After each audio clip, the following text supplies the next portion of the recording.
why I need some help.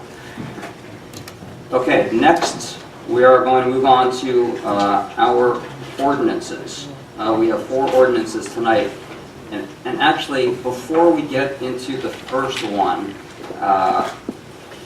let me first say that one of the changes we're making this year is that we put an explanatory statement on the agenda so that everybody sort of has a little bit of more background on what the ordinance is that we will be voting on that night. That's a new practice. The second new practice that we're implementing is at the introduction of an ordinance, after we approve it, not approve it, but vote it in as an introduction, I'm going to allow the public to ask questions if they need clarification on that ordinance. It's not going to be a public hearing. The public hearing is for the second reading by statute, but if anybody needs clarification on anything within the ordinance, we're going to be opening that up now just for clarification purposes from the public, so they don't have to wait until the second reading to sort of maybe figure it out. But before we get into the first one, I got a very timely note sent to me yesterday that was a letter to parents at a school in the community, and it directly relates to the first ordinance, and it's very timely, so I thought I'd read part of it to you. And it says, "Dear parents, guardians, we are writing to inform you of an emerging trend seen among high school students throughout the country." It's not just here in Morris Township. This is happening throughout the country. "The number of students experimenting with electronic vaping products is on the rise, and we want to ensure we are being proactive in response to this trend. The purpose of this letter is to provide you with some information, including what to look for, the health risks, and our school policy as it relates to the issue. Vaping is the act of inhaling vapor, which is produced by an electronic vaporizer or e-cigarette. These products are essentially nicotine delivery devices, but they can also be engineered to vaporize marijuana oils. Vaporizers/e-cigarettes often resemble normal everyday items, such as pens, lip gloss, or a USB drive. A popular brand you may have heard of is Juul. The liquids vaporized by this device come in many different flavors and often have a fruity or minty aroma. The vapor produced dissipates quickly, making it difficult to detect. While many students feel that vaping is a safer alternative to tobacco products, recent studies have shown that it poses significant health risks to young people." And it goes on to list the health risks, and it goes on to list the general school policy. But it's very timely in terms of what we're about to talk about with the first ordinance. So with that said, do I turn to Mr. Mills to make the introduction? Yes. Yes, Mr. Mills, please. Okay, all right, Mayor, thank you. And just to economize, each of the 4 ordinances for introduction tonight will be further considered for public hearing, second reading, and final consideration on February 20th at 7 o'clock at the municipal building. First is ordinance 1-19, entitled RE, creating a new chapter to be known as Chapter 494, prohibiting the possession of tobacco, smokeless tobacco, electronic tobacco devices by underage persons. For introduction. Thank you. Will somebody move ordinance 1-19, please? I'd introduce it, Mr. Mayor. Thank you. Second? Second. Thank you. Roll call? Mr. Dorothy? Yes. Mr. Marcuso? Yes. Mr. Wilson? Yes. Mayor Griswold? Yes.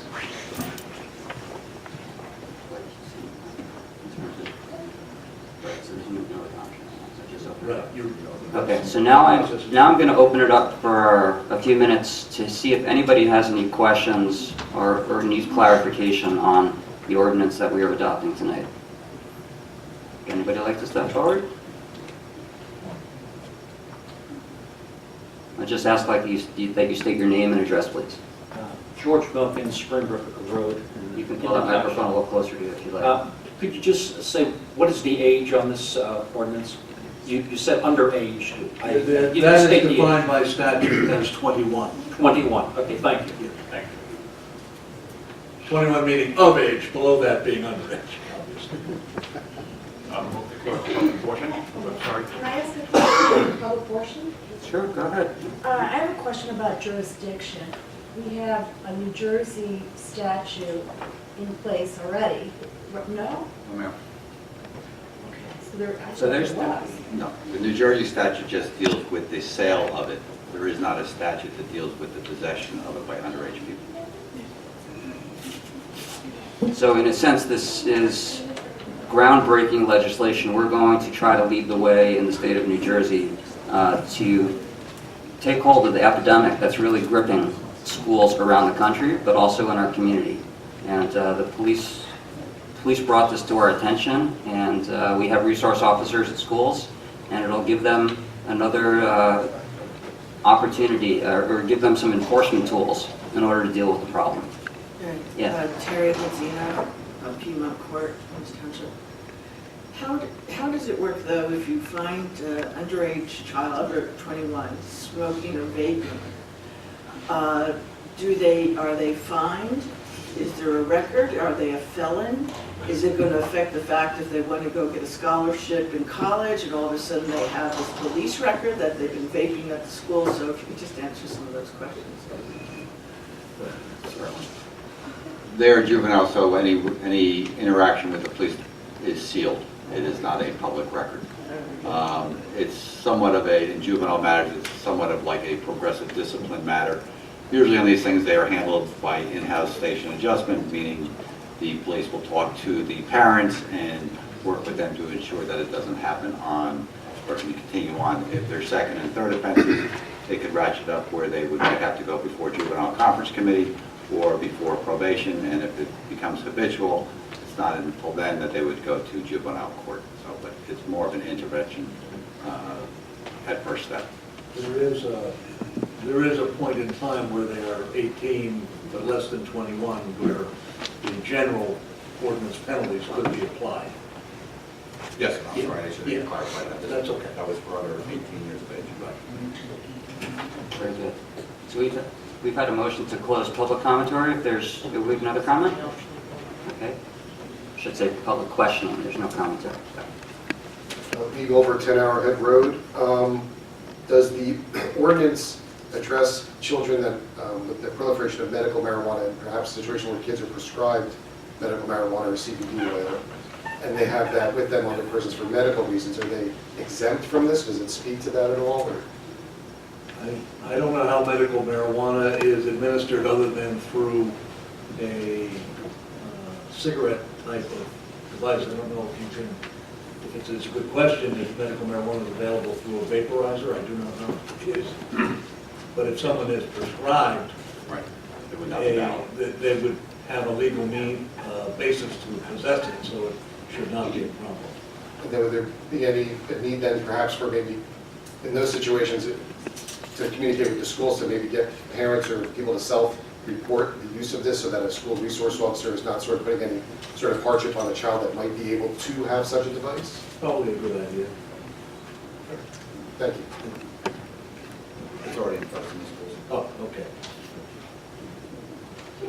We get any further questions? If not, I'll close the public questioning period, and we'll move on to the second ordinance, which is ordinance 2-19. Mr. Mills? Yes, Mayor. It is entitled Ordinance of the Township of Morris County, New Jersey concerning salaries for non-union personnel. I'm not reading the note unless you wanted me to do that. Yeah, you can go ahead and do that, sure. Okay. The explanatory note, this ordinance addresses the 2% increase for non-union personnel consistent with negotiated raises for the township unionized personnel. Okay, will somebody move ordinance 2-19, please? Offer. Second. Thank you. Roll call. Mr. Durfee? Yes. Ms. Mancuso? Yes. Ms. Wilson? Yes. Mayor Brazil? Yes. And again, I'd like to offer that up for any public questioning. If anybody has a question about 2-19, it's basically a standard salary ordinance. Seeing none, I will close the public questioning. And I should say, if anybody who came for the ceremony in the beginning would like to step out, you certainly may do so. Don't feel obligated to stay here if you just came for the ceremony. But thank you for coming and sharing the moment.